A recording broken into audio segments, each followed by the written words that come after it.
استنى، ديمبلي هو اللي صعد وانا اللي خرجت. انا سبت ديمبلي علشان اخد الكاس، وديمبلي هو اللي راح ياخده من غيري.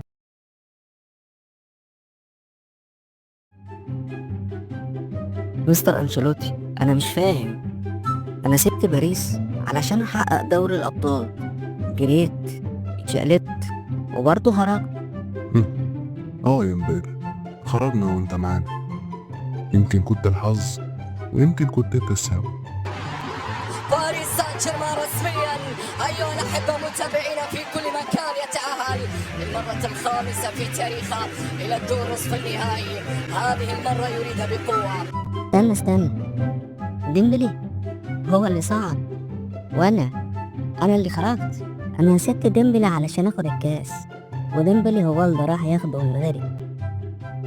الفرق يا امبابي انك في الريال وديمبلي في باريس، بس الكاس راح باريس. انا مش نحس، انا بس كنت في المكان الغلط في التوقيت الغلط.